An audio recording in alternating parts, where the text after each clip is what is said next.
Hello everyone, welcome back to our channel. Today we're going to talk about second part of rheumatic endocarditis, including complications and treatment. So don't forget to like, share and subscribe to our channel and stay with us till the end.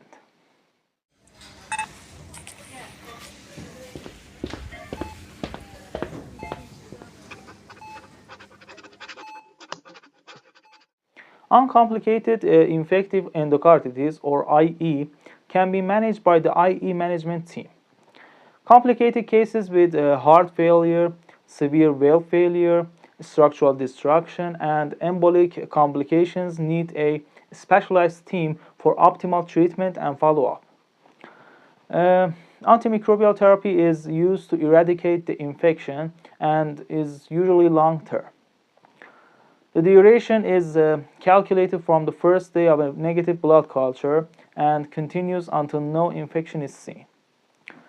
If the operated heart valve is infected, treatment continues post-surgery. The choice of antimicrobial drug depends on the infecting microorganism. While waiting for identification, treatment is based on epidemiological and pathophysiological characteristics. Let's look at some complications before surgery. Heart failure is a multifactorial problem in IE, often due to valve dysfunction leading to volume overload. Other factors include valve obstruction, intracardiac fistulas, myocarditis, and sepsis. Treatment includes diuretics, inotropes, mechanical ventilation, and appropriate antimicrobials. Cardiac shock occurs when heart failure compensatory mechanisms fail, leading to hypoperfusion of vital organs. Management requires rapid diagnosis, aggressive intervention, inotropes, mechanical ventilation, and surgery. Conduction anomalies like heart block or arrhythmia indicate disease spread to surrounding tissues. Treatment depends on severity and may include drug therapy, pacemaker, implantation, and quick surgical intervention. Coronary problems, though rare, can be life-threatening, leading to acute coronary syndrome, myocardial infarction, or sudden death. Treatment options include thrombolytics, thrombectomy, coronary stenting, or emergency valve replacement surgery.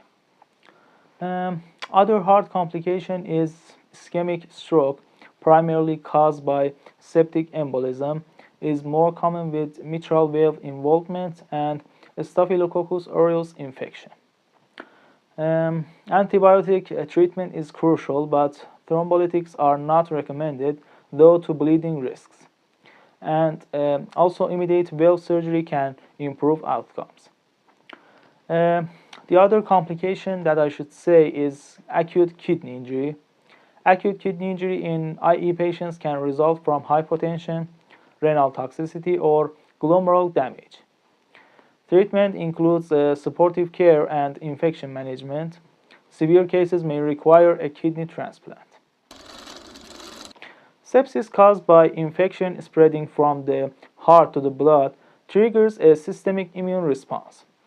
Management includes supportive care and antimicrobials, and surgery can improve outcomes.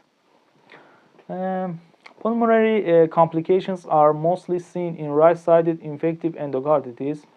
Treatment includes managing the underlying infection and providing supportive care. In severe cases, pulmonary intervention may be necessary.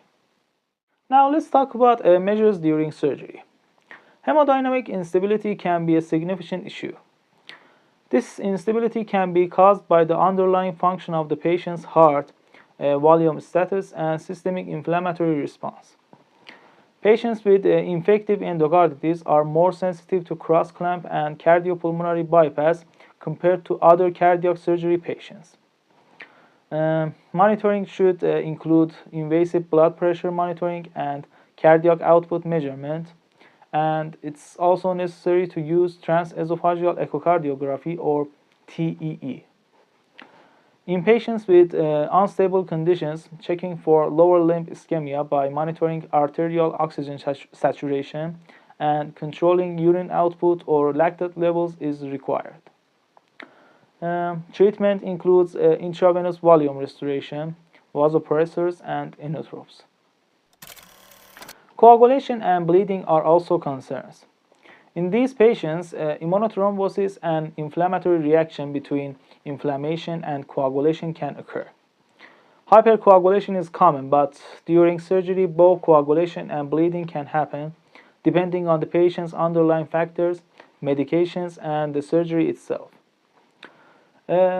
Antibiotics prescribed to the patient can also affect coagulation through interactions with other drugs or effects on body systems.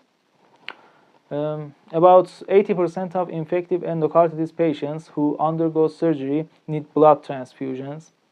Management can include the injection of packed cells, fresh frozen plasma or FFP, and platelets. The use of coagulation factors is also common.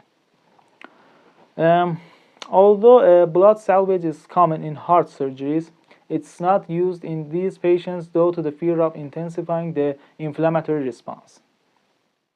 That's a lot of important information. Remember, early diagnosis and treatment are key to preventing these serious conditions. Thanks for watching. In the next part, we are going to talk about home care tips for this problem. So don't forget to like, share, and subscribe for more health tips.